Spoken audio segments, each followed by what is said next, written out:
उप स्वास्थ्य केंद्र दतरेंगा में मौजूद हैं। यहाँ जानेंगे कि क्या कुछ व्यवस्थाएं जो है इलाज के लिए ग्रामीणों के लिए की गई हैं और क्या कुछ अवस्थाएं अभी भी बरकरार है। बहुत सारी योजनाएं सरकार की तरफ से स्वास्थ्य विभाग में जारी है, जिससे कुपोषण को लेके या भविष्य में होने वाली विभिन्न प्रकार की लकवाग्रस्त बीमारियों को लेकर बहुत से टीकाकरण के अभियान चलाए जा रहे हैं। यहाँ मौजूद सीएचओ से बातचीत करते हैं, आरएचओ जो होंगे उनसे बातचीत करते हैं और ग्रामीण जन भी इलाज के लिए पहुंचे हैं, उनसे बातचीत करते हैं कि इलाज के लिए क्या कुछ सुव्यवस्थाएं यहाँ पर बनी हुई है। यहाँ ग्रामीण हैं, उनसे बातचीत करने की कोशिश करेंगे और जानेंगे इलाज को लेकर क्या कुछ सुविधाएं यहाँ पर है। क्या नाम है दई? कृष्णा बाई। कृष्णा बाई। तो इलाज कैसे होती है? बने होते हाँ। का बीमारी ठीक करते?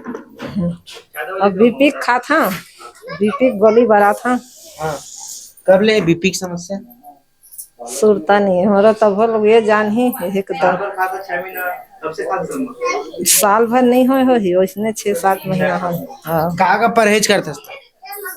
परहेज लग कहीं नहीं बता है। नहीं बता है? हाँ? रोटी खाए बनी क्या? रोटी खाए बनी क्या? नहीं कहे है। नमक कम खाबू कहे है। तो खतस के नहीं खाता ज्यादा खतस के कम कम खतस। अब बहू बेटी मर रांधे कोनो दिन के ज्यादा छो जाते कम हो जाते। जंगाए कर बहुरिया चेता है, चेता था कम डारे करो के बढ़िया इलाज। हाँ। आपका क्या नाम है दीदी? मंजू। क्या कैसा इलाज है? इसी गांव में रहते हैं आप लोग? हाँ, अच्छा इलाज होता है, दवाई पानी ठीक देता है। ठीक होता है। अभी क्या कुछ समस्या को लेकर आए थे? सर्दी पकड़ा है इसीलिए। सर्दी के लिए तो दवाई वगैरह? हाँ, दवाई यहीं से लेती मिल जाता है। ठीक। यहाँ देख सकते हैं इलाज के लिए लोग आए हुए थे। क्या नाम है दाई? लक्ष्मी यादव। क्या इलाज करा रहे हैं? बीपी के प्रॉब्लम? का परहेज का है बीपी पर? नमक नमक मत खावे का है। हाँ, कम बढ़ते कि कम है? कम है। तो बोला तो खाए बकाए वही नमक, मतलब ये बीपी बढ़े तो नमक कम खाए। हाँ, नमक। दवाई हर महीना लेके जाते? हाँ, वो महीने से आता। कितने साल हो गए तो बीपी की?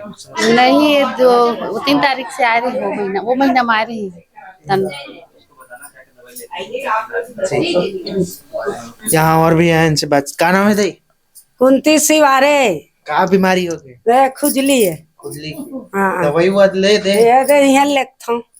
हाँ। ठीक होते कि ये दे थो है औ हो गए कि कम? पूरा दनगना हर अनार गरे गाँव हमारा। पूरा गांव में होते का? नहीं मजाक करत कन्हार न है हमार गाँव। हाँ के हाथ कहीं न है। दवा मांगे बड़ा हुआ है। हम इलाज कैसे करते? बढ़िया करते बढ़िया होते। तो थोड़ा बहुत बचे तब मलहम मांगू करके आवा था।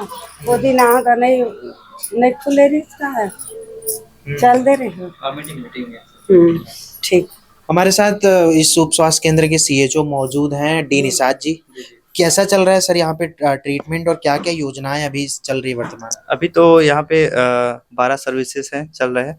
उसके अंतर्गत बहुत सारी जो सेवाएं हैं उसको दे रहे हैं और 105 मेडिसिन है ना। और जैसे 30+ के लिए एनसीडी स्क्रीनिंग है, उसमें बीपी शुगर है और कैंसर का स्क्रीनिंग करके हम लोग उसको जिला रिफर कर देते हैं। और ऐसे अलग अलग है, मानसिक वाला है, मानसिक वाला भी हम लोग स्क्रीनिंग करते थे। पहले क्या है, लोग झाड़ फूक में बहुत विश्वास करते थे, है ना, तो उस टाइप का मतलब स्क्रीनिंग करके हम लोग इस पर स्क्रीनिंग भेजते गए। और ऐसे ऐसे हमारा करीब 15-16 मरीज जो है, 17 मरीज यहाँ से ठीक हो गए, अभी दवाई लेके ठीक हो गए हैं। और वैसे ही अलग अलग हम लोग टीबी का भी स्क्रीनिंग करते हैं, स्पुटम करते हैं, है ना, हर महीना 20 से 25 करते हैं। उसमें भी काफ़ी पेशेंट काफ़ी सुधार आ गया अभी।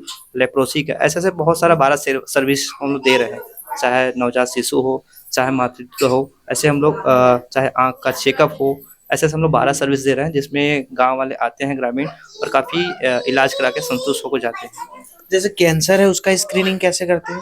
कैंसर के स्क्रीनिंग अलग अलग होता है। जैसे हो गया माउथ कैंसर हो गया, लोग क्या है लंबे समय से तंबाकू अगर यूज़ कर रहे हैं उसका स्क्रीनिंग करते हैं, तो वहाँ पे वाइटेज पैचेस है तो उसको हम स्क्रीनिंग करते हैं। उसके बाद हम लोग उसको जिला या फिर मेकाहारा रिफर कर देते हैं। वैसे क्या होता है, ब्रेस्ट का कैंसर रहता है महिलाओं में अक्सर, तो उसका गांठ बन जाता है, उसको भी हम लोग क्या करते हैं स्क्रीनिंग करते हैं सिस्टर के माध्यम से, और उसको भी हम लोग क्या करते हैं जिला जहाँ पे बड़े जहाँ संस्था है वहाँ पे रिफर करते हैं। और एक गर्भाशय का रहता है, कैंसर रहता है, उसको भी स्क्रीनिंग करके हम लोग वहाँ पे जिला में भेज देते हैं। जो बड़ा चीज़ है वहाँ पे जिला लेवल में होता है, और प्राथमिक जो उपचार है यहाँ पे हमारे स्वास्थ्य केंद्र स्तर पे होता है। जैसे अधिकतर क्या है, बीपी शुगर का भी बहुत ज़्यादा मरीज बढ़ गया है, तो उसको हम लोग क्या कहते हैं, स्क्रीनिंग करते हैं। स्क्रीन करके हम लोग वहाँ पीएचसी डॉक्टर को भेज देते हैं, फिर फॉलोअप के लिए फिर हमारे पास पेशेंट आता है, फिर वो निरंतर हमारे पास मेडिसिन लेते रहते हैं। करीब 100-150 पेशेंट ऐसे हैं बीपी शुगर का, जो हमारे स्वास्थ्य केंद्र से बीपी शुगर का दवाई ले ही रहे हैं। अच्छा। और जैसे कितने स्टाफ यहाँ रहते हैं रात में? यहाँ पे रात में स्टाफ, जैसे इमरजेंसी है क्योंकि कंडम बिल्डिंग है, तो जैसे इमरजेंसी तो यहाँ पे रहते हैं, गाँव पे रहते हैं, तो यहाँ पे कुछ रहता है इमरजेंसी, फिर आ जाते हैं स्टाफ। हाँ, स्टाफ आ जाते हैं। डिलीवरी के जैसे रहता है केसेस रहते हैं, तो फिर आके फिर वो आ जाते हैं फिर, क्योंकि काफ़ी बिल्डिंग पुराना है, इसके लिए हम लोग दे चुके हैं, आवेदन दे चुके हैं इसके लिए। तो हाँ, आवेदन दे चुके हैं इसके लिए। बिल्डिंग में दरार वगैरह भी आ गई? नहीं, दरार नहीं है, लेकिन काफ़ी क्या है, भवन जो है पुराने हो गए हैं। दरार हो चुके थे, लेकिन उसको रिपेयरिंग कराए हैं अभी, और उसके लिए दिए हैं अभी, आवेदन दिए उसके लिए। तो यहाँ लैब वगैरह टेस्ट वेस्ट के लिए? लैब नहीं, 14 जो डायग्नोसिस है, जैसे क्या है, गर्भवती जैसे कीट हो गया, सिफिलिस हो गया, बीपी शुगर हो गया, तो ऐसा ना मलेरिया का हो गया और डेंगू का हो गया, ऐसे रिपीट जो केस किट है, उसके माध्यम से 14 डायग्नोसिस टेस्ट है यहाँ पे उपलब्ध है हमारे सेंटर पे। ठीक। यहाँ और भी ट्रीटमेंट चल रहा है, यहाँ पे सिस्टर बैठी हुई हैं, आरएचओ जो है बैठे हुए हैं, और ग्रामीणों का इलाज जारी है। यहाँ पे आरएचओ राजेश्वरी पाल हमारे साथ मौजूद है। मैम, क्या कुछ यहाँ पर सुविधा है और क्या कुछ जो है इलाज किस तरीके से चल रहा है? यहाँ गर्भवती होने से पहले, जैसे जब किशोरी बालिकाएं हैं उसको आयरन दिया जाता है, वो तो सरकार की योजना है ही। और जैसे विवाह होता है उसके बाद विवाह पंजीयन होता है, उसके बाद हम उनको फॉलिक एसिड खाने की सलाह देते हैं। और जैसे ही वो गर्भवती हो जाती है तो हम उनको पहले से ही बता दिए रहते हैं कि मान लो अगर आपका पीरियड रुक जाता है तो आप आके स्वास्थ्य केंद्र में पंजीयन कराएंगे, और जांच होता है प्रेगनेंसी टेस्ट किट से, तो अगर पॉजिटिव आ जाता है तो गर्भवती पंजीयन होता है। यहाँ से हमारा काम शुरू हो जाता है। जैसे ही गर्भवती पंजीयन होगा, 3 महीने तक फॉलिक एसिड की दवाई खानी है, एक सोनोग्राफी करवाना है, हम लोग पंजीयन करते हैं अपने रजिस्टर में, और उसके बाद उनका ब्लड टेस्ट वगैरह होता है, जो एचबी जांच है, 2-3 जांच हमारे पास होती है और बाकी फिर जिला या प्राथमिक स्वास्थ्य केंद्र में होती है। ऐसे उनका मतलब स्टेप शुरू हो जाता है। तो 4 जांच करनी ही है। वैसे तो हम लोग हर महीने बुलाते हैं, हमारे पास हर महीने गर्भवती माताएं आती हैं, और मेन जो है मुख्य 4 जांच होती हैं। और डिलीवरी के लिए जैसे नॉर्मल जो डिलीवरी है, जिनको कोई परेशानी नहीं है, उनकी डिलीवरी हम यहाँ कराने की कोशिश भी करते हैं। मतलब महीने में 2-3 डिलीवरी होती ही है हमारे यहाँ। अच्छा, जैसे रात में कोई लेबर पेन हुआ तो? जी, रात में हुआ तो बुलाते हैं हम लोग को। हाँ, ऐसा हमारा संपर्क है गाँव वालों के साथ। सारे कार्ड में मेरा नंबर है, वो लोग मुझे फोन कर देते हैं। और पहले से ही जैसे हल्का फुल्का दर्द हुआ तो बताते हैं, जांच कराते हैं, तो पता चल जाता है कि कब तक डिलीवरी हो जाएगी या यहाँ हो पाएगी कि नहीं। उसके हिसाब से हम अपने पास रखते हैं या फिर जिला अस्पताल या प्राथमिक स्वास्थ्य केंद्र में उनको भेज दिया जाता है।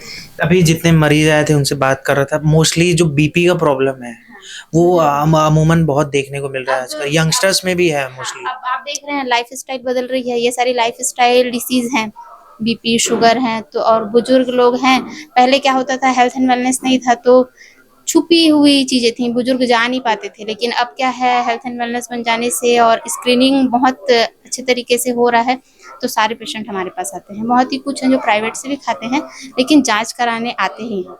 अच्छा, हाँ, हमारे जैसे बीपी है, इससे बचने के लिए जिसको हो गया वो तो दब मेडिसिन खाते ही रहेगा, पर बचने के लिए क्या क्या? बताते हैं, जैसे महीने में या 2 महीने में एक हम लोग जैसे एक मीटिंग रख लिए बुजुर्गों का, उनको समझाइश दिए कि आपका खान पान आप अच्छा रखेंगे तो हम बीपी शुगर से बच सकते हैं, या फिर अगर लक्षण है तो खान पान से उसको कंट्रोल कर सकते हैं, दवाइयाँ कम की जा सकती हैं। इस टाइप का उनका मतलब एक प्रोग्राम भी करते हैं बीच बीच। जैसे गांव में व्यायाम के लिए भी बताते हैं, सैर आप कीजिए ऐसे करके। जैसे गांव में कोई चीज आप योजना के तौर पे बताएं तो गांव वालों के इन्वॉल्वमेंट बहुत कम होता है या इन्वॉल्व करना थोड़ा मुश्किल रहता है? नहीं, ऐसा नहीं है। गाँव में ज्यादा इन्वॉल्वमेंट है। हम बुलाएंगे बिल्कुल लोग आते हैं, बिल्कुल आते हैं। हाँ हाँ, बिल्कुल। अगर हम लोग बोल देंगे कि इस दिन ये कार्यक्रम रखा गया है तो गाँव में मुनादी करवाते हैं। प्लस हमारे सहयोग के लिए जैसे आंगनबाड़ी कार्यकर्ता और सहायिका है, सरपंच हैं, पंच हैं, मितानिन हैं, उनसे हम लोग संपर्क बना के रखते हैं और फिर लोग इकट्ठा होते हैं। और जो जिनको हमसे फायदा मिला है वो हम पे विश्वास करते हैं, तो आते हैं वो लोग। मीटिंग वगैरह होती है तो जो जिनको कोई परेशानी है नहीं आ सकते हैं वो ठीक है, लेकिन आते हैं लोग। तो जैसे ठीक है। कोविड को लेकर अभी बहुत बीच में था, एक पैनिक फिर हो रहे थे लोग, अभी क्या स्थिति है उसको लेकर? नहीं, उसके लिए तो अभी नॉर्मल ही सामान्य है, सामान्य है, ऐसा कुछ मतलब पैनिक वैनिक वगैरह नहीं है और केस भी नहीं है, हमारे दतरेंगा में तो नहीं है जी। तो हम मौजूद थे उप स्वास्थ्य केंद्र दतरिंगा में, जहां हमने ग्रामीणों से भी बातचीत की, यहाँ मौजूद स्टाफ से भी बातचीत की और इलाज को लेकर जाने की किस प्रकार से यहाँ सुविधाएं लोगों को मिल रही है। जो अमूमन देखा गया यहाँ पर ब्लड प्रेशर की समस्या जितने मरीज थे उनमें सबसे ज़्यादा देखने को मिली और उसका इलाज सुचारू रूप से यहाँ पर किया जा रहा है। फिलहाल के लिए इतना ही। मेरे सहयोगी अभिषेक दास के साथ प्रियांशु कश्यप, वोकल टीवी रायपुर।